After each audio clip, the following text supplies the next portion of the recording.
Pessoal, bem-vindos aqui ao nosso bloco 2, a nossa aula 5 desse bloco. Portanto, é um bloco bastante extenso, como a gente havia dito já desde o início.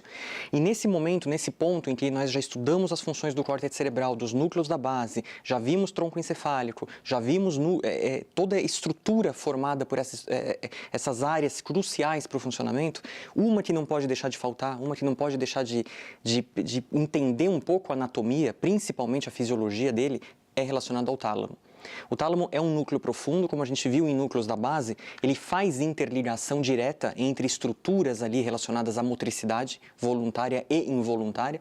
Então, portanto, putamen, pálido lateral, pálido medial ou pálido externo e interno, né? O próprio núcleo caudado, essas estruturas trabalham, fornecem informação para o tálamo, vinda do córtex cerebral, o tálamo devolve essa informação para o córtex cerebral ao mesmo tempo.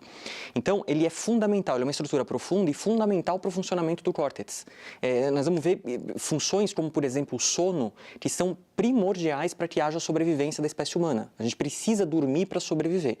Quem é um dos grandes responsáveis por nós entrarmos em sono é o próprio tálamo, como a gente vai ver nessa aula aqui. Então, nessa aula 5 do bloco 2, é uma discussão completa sobre o tálamo, ou em grande parte do que a gente conhece a respeito do tálamo, com destaque especial para um núcleo que vem se falando cada vez mais, que é o núcleo reticular do tálamo. Nós vamos entender que ele é fundamental para a atenção, para o aprendizado, tanto é também para a indução do sono e consolidação da memória enquanto a gente dorme, em especial para o sono REM, que a gente vai considerar mais tarde.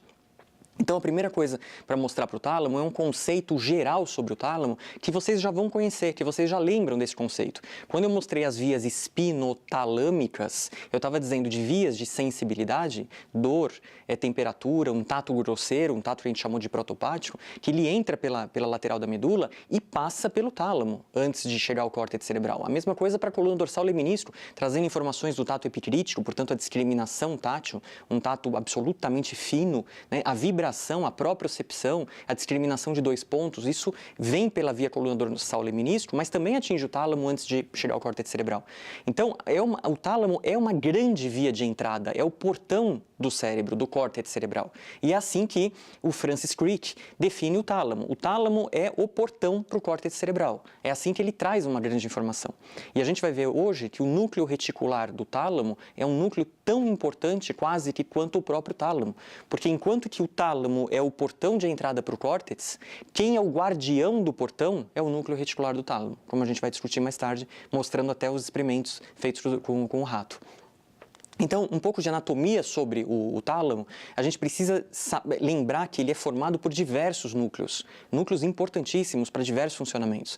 Eu não tenho só uma área motora no tálamo, representada aqui pelos núcleos ventrolaterais anteriores, então relacionado à motricidade extrapiramidal, involuntária, como também voluntária, como eu tenho um núcleo de sensibilidade aqui atrás, os núcleos ventrolaterais posteriores, né, ou os núcleos posteromediais, núcleos relacionados quase que exclusivamente com sensibilidade, inclusive trazendo informação do leminício trigeminal, né? A via do trigêmeo passa pelo tálamo, né, para anunciar depois para que região que o tálamo vai direcionar essa modalidade de informação para dentro do córtex cerebral e da sua área de Brodmann específico relacionada àquela função. Então aqui vocês estão vendo um grupo lateral anterior, um grupo lateral de núcleos posteriores, um núcleo bem mais posterior, que a gente chama de pulvinar do tálamo. O pulvinar não se sabe ainda bem ao certo a função do pulvinar do tálamo, apesar do seu tamanho, ainda não se tem uma clareza sobre função do pulvinar, mas tem grandes indícios de inter-relação com a área de Wernicke, com a área de associação parieto-occipitotemporal, que a gente discute em especial quando fala de aprendizado, de inteligência relacionada à área 39 e 40, que agora a gente amplia também, introduzindo a área 7, 19 e 22B, pegando o lobo temporal. Então, o pulvinar do tálamo parece um núcleo importantíssimo em termos funcional de associação terciária, mas que a gente ainda não tem muita clareza sobre a função dele. Mas traz com ele, muito próximo ao pulvinar, 2 núcleos geniculados importantes, o núcleo geniculado medial e o núcleo geniculado lateral. O núcleo geniculado lateral, ele recebe informação da via visual. Vocês vão lembrar, se vocês voltarem nas aulas, quando você estuda a via visual, é a via mais longa de trato sensitivo que o córtex tem. Ele começa lá no polo frontal e termina no polo occipital. E dentre as passagens da via visual, quando a gente tem a formação depois do quiasma no trato óptico, o trato óptico se direciona ao corpo geniculado lateral do tálamo.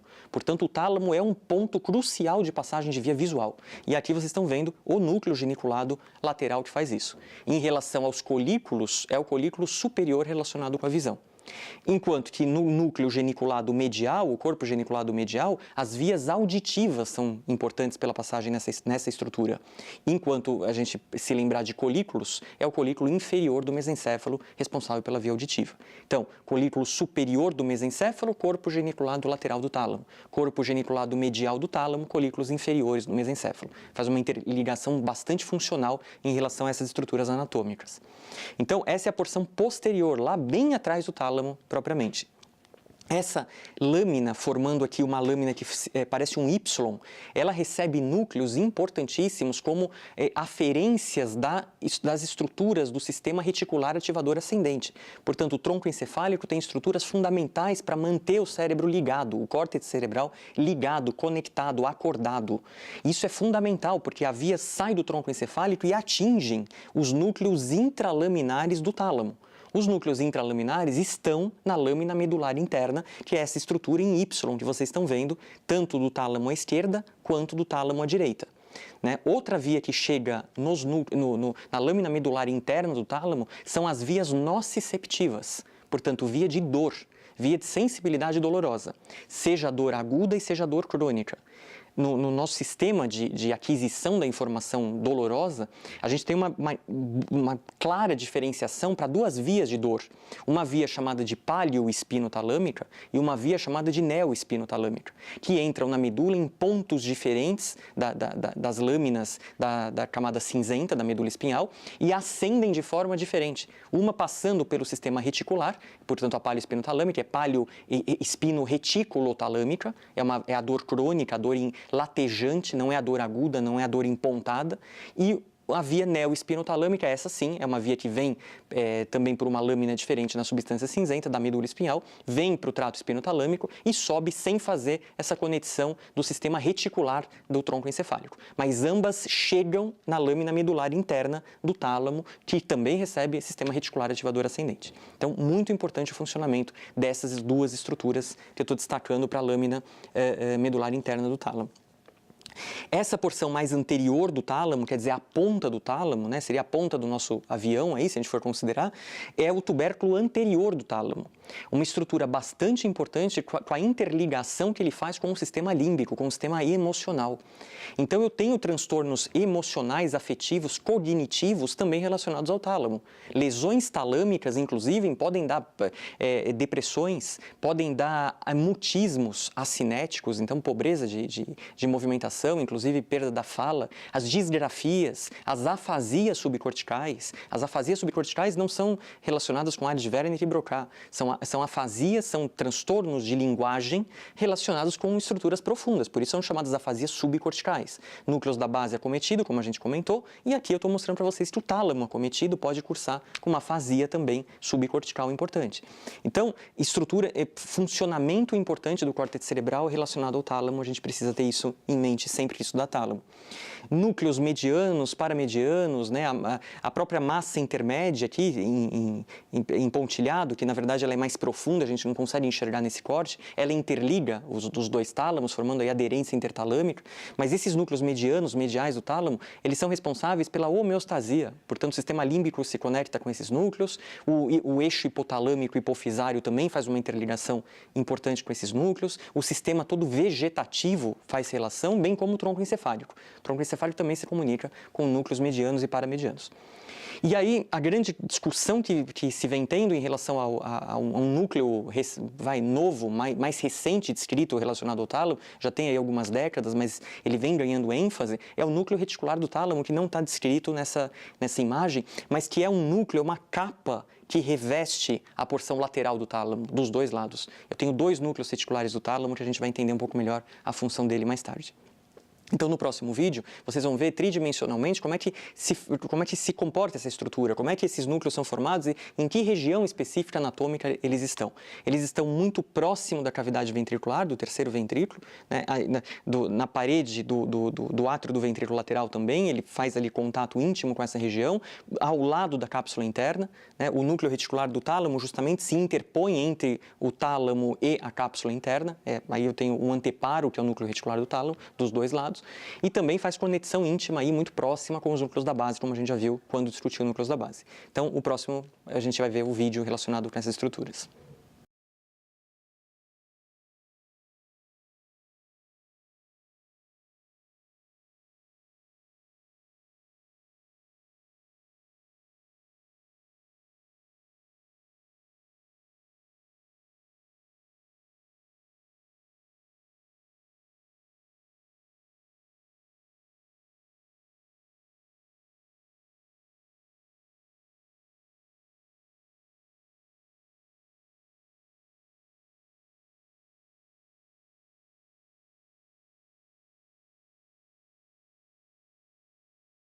E aqui, finalmente, um trabalho que a gente publicou recentemente, mostrando, então, os núcleos talâmicos nessa estrutura, mas a diferença que eu estou mostrando para vocês em relação ao slide anterior, ao esquema anterior, é que aqui eu tenho uma vista por cima, eu tenho uma vista superior dos núcleos talâmicos. E aqui notem o tubérculo anterior do tálamo, a lâmina medular interna, com os núcleos intralaminares, como a gente já havia visto, os núcleos medianos, mediais, nessa porção, e os núcleos ventrolaterais anteriores e ventrolaterais posteriores com sensibilidade, associados aqui ao pulvinar do tálamo, o corpo geniculado medial com audição, o corpo geniculado lateral com visão, né? Se aqui eu tenho a lâmina medular interna, aqui eu tenho a lâmina medular externa, né? Que te dá uma fresta, uma brecha para esse núcleo em vermelho, que é o núcleo reticular do tálamo.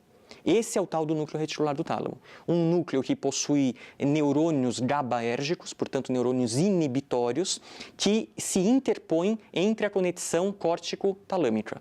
Então, toda vez que o córtex cerebral vai se comunicar ao tálamo, ou o tálamo vai se comunicar com o córtex, é esse núcleo reticular do tálamo que faz a interposição desse tipo de conexão, inibindo núcleos internos do tálamo. Portanto, se eu quero aprender mais alguma coisa, eu quero ter foco em alguma coisa, a área emocional frequentemente é inibida pelo núcleo reticular do tálamo, deixando o sistema muito mais ávido para a informação sensitiva. Em contrapartida, se eu tenho um aspecto que eu preciso de informação emocional muito mais do que sensitiva, ele faz a mesma coisa, inibindo os núcleos sensitivos do tálamo. Nós já vamos ver como é que é o funcionamento dele e a relação com a atenção em especial.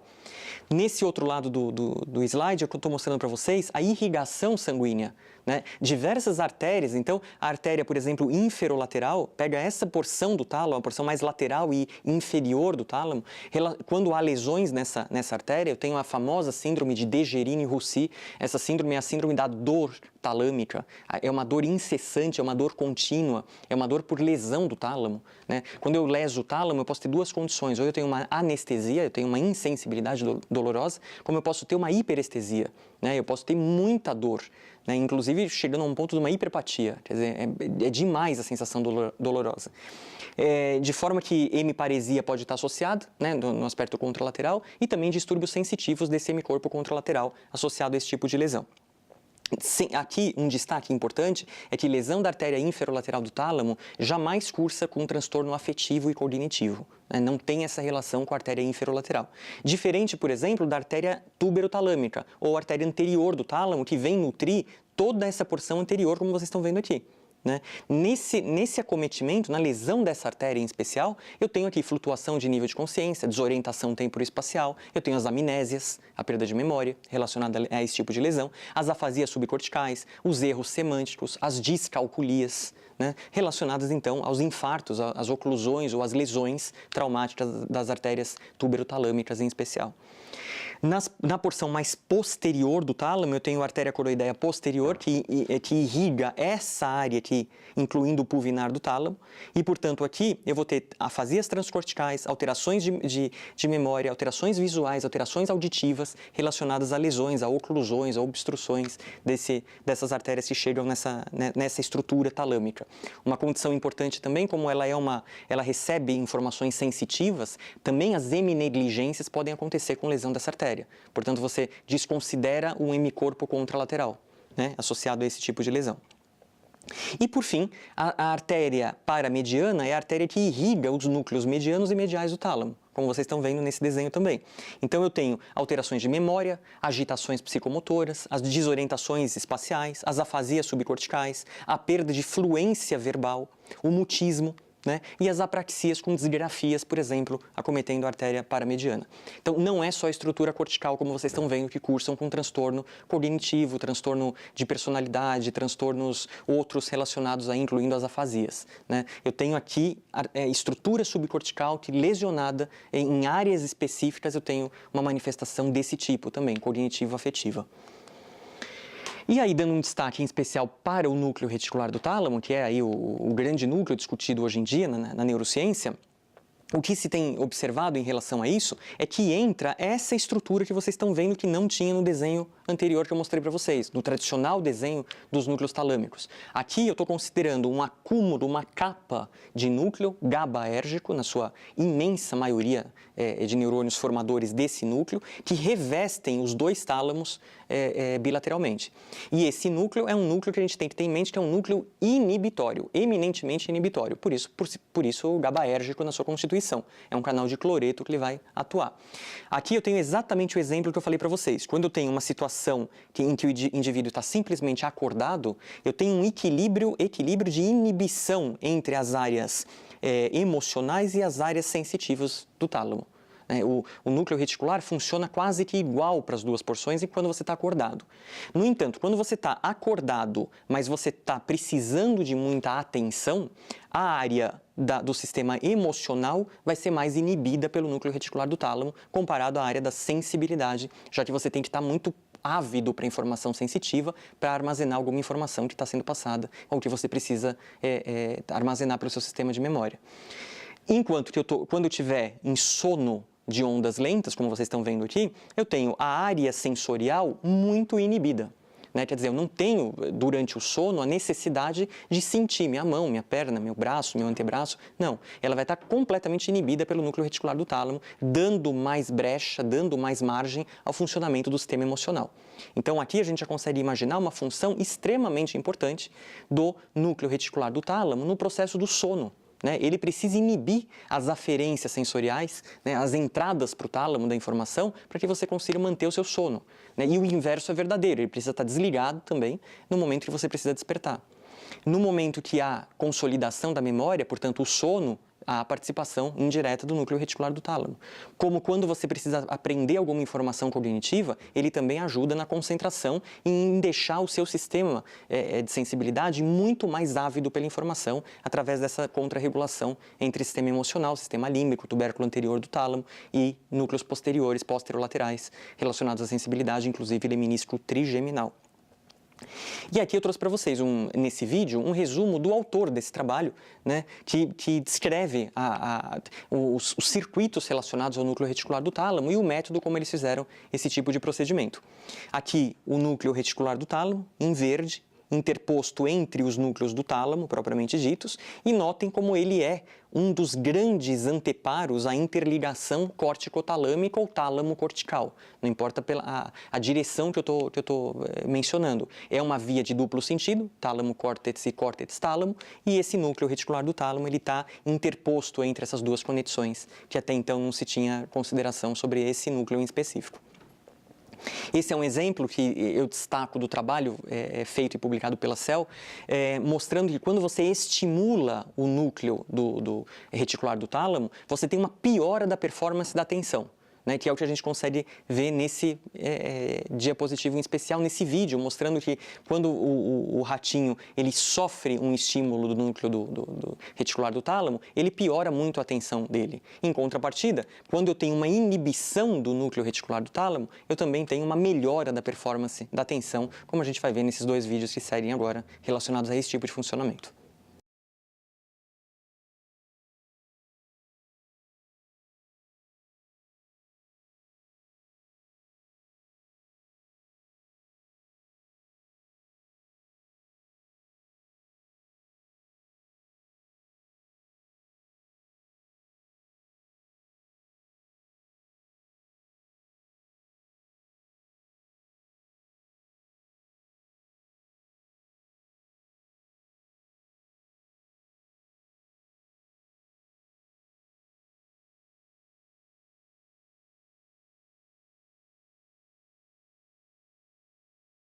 Visto isso, entendido isso, a gente sabe discutir um pouco mais sobre tálamo.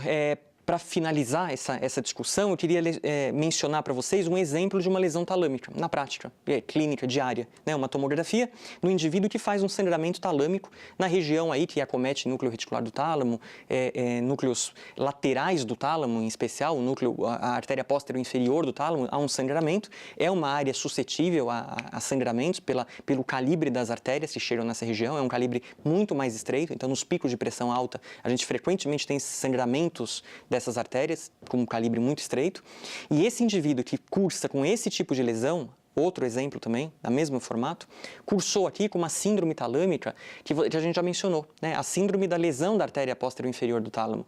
Muita dor dita talâmica, uma dor que não passa por nada, não passa com analgesia, uma hemiparesia contralateral e também uma perda de sensibilidade, uma hipoestesia contralateral.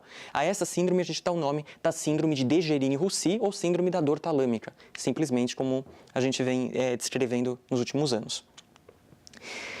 E uma última função do tálamo que eu queria mencionar é como é que se dá o sono, propriamente. O sono é fundamental para a sobrevivência cerebral.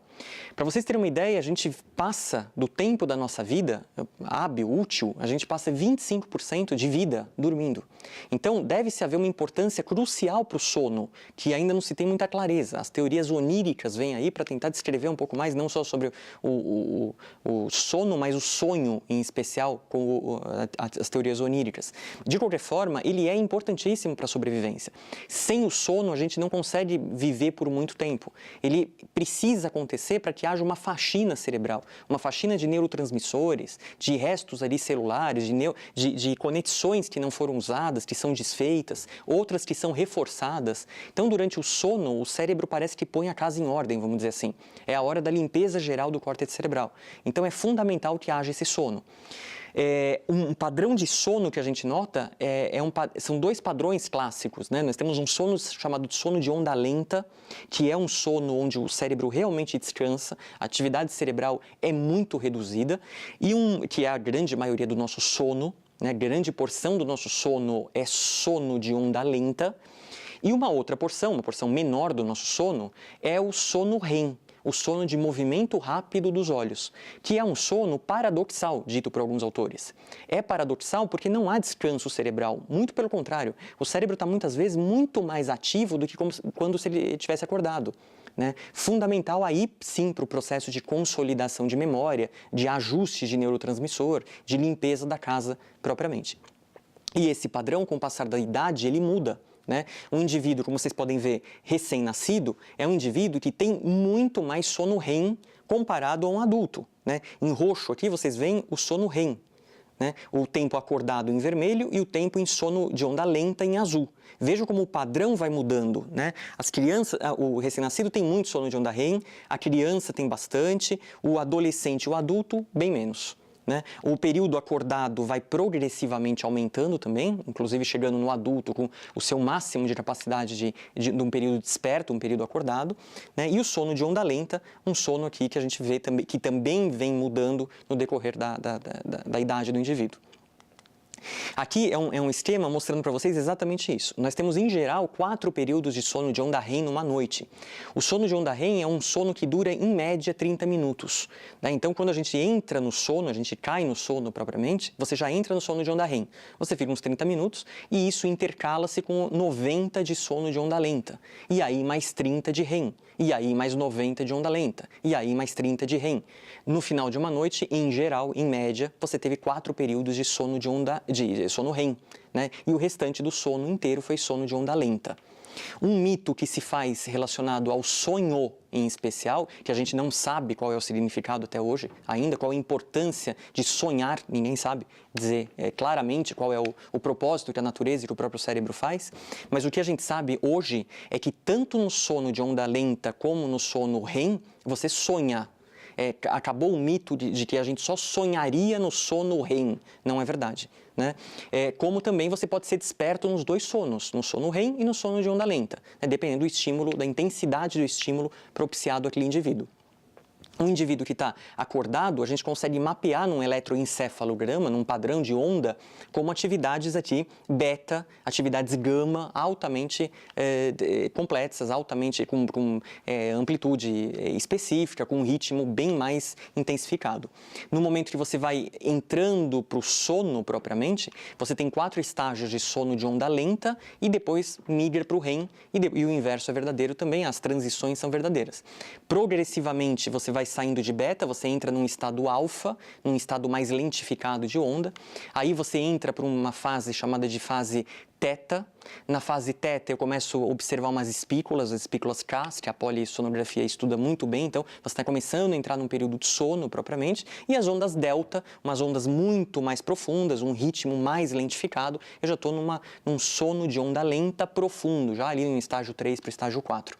Portanto, eu consigo, pela polissonografia, saber exatamente o estágio do sono que eu estou, se é sono de onda lenta, se é sono REM, aonde está o problema. E os experimentos mostram exatamente isso. Os estudos de perfusão, a mesma coisa, né? Notem que aqui eu estou comparando um estado acordado versus um estado de consciência mínima. Né? Aqui eu estou mostrando um indivíduo induzido com uma medicação anestésica comum hoje na prática diária, chamada de Propofol, né? Um indutor do sono, uma droga que induz coma nos indivíduos. Uma outra droga sendo utilizada com o mesmo propósito, e aqui um padrão de sono dito não REM, portanto um sono de onda lenta. Notem que a atividade cortical é bastante diminuída, é bastante reduzida, ao contrário do sono de REM, onde eu tenho aí altíssima atividade cortical, então um funcionamento cerebral dito aí paradoxal nesse contexto todo. E uma importância fundamental, além de toda essa que eu estou comentando sobre o sono, é que nos ratos, pelo menos, os estudos mostram que o sono fundamental aqui para reduzir o espaço intersticial. Então, enquanto eu estou acordado, eu tenho o espaço neurópilo cerebral, todo o espaço que não considera célula, que não considera vaso, que não considera glia, né? Célula, quando eu disse neurônio em especial. Então, aqui eu tenho um aumento do espaço geral, portanto, uma diminuição do espaço intersticial, uma redução do fluxo de líquor nessas estruturas e um acúmulo de metabólitos. Na hora que o indivíduo dorme, eu tenho uma redução do espaço intersticial, portanto, o neurópilo se aumenta acentuadamente, eu tenho aqui um melhor fluxo licórico, uma melhor limpeza, uma melhor lavagem desses metabólitos de radicais livres, por exemplo, todos formados aí pelo metabolismo cerebral durante o dia. Gente, com isso, a gente consegue terminar a aula 5 do bloco 2. A aula 5 do bloco 2 viu basicamente as estruturas talâmicas relacionadas, os núcleos talâmicos e as funções de algumas estruturas fundamentais subcorticais, incluindo aí cognição, incluindo memória, incluindo afasias relacionadas a lesões nesses núcleos, nessas artérias que nutrem o tálamo em especial. Ninguém vive com um tálamo só. Vocês precisam ter 2 tálamos o tempo todo, como as estruturas subcorticais são exemplo disso, como o putame, como o caudado, como o pálido, né? Você precisa ter estruturas subcorticais importantes para a sobrevivência. Na próxima aula, então, na aula 6, a nossa penúltima aula relacionada a esse bloco 2, nós vamos discutir funções do cerebelo e as funções da medula espinhal. E, por fim, na última aula, nós vamos discutir um pouco funções do sistema límbico. E, com isso, concluímos aí o nosso curso com anatomia e fisiologia do sistema nervoso central. Um grande abraço, estudem, voltem à aula, vejam de novo, tirem suas dúvidas.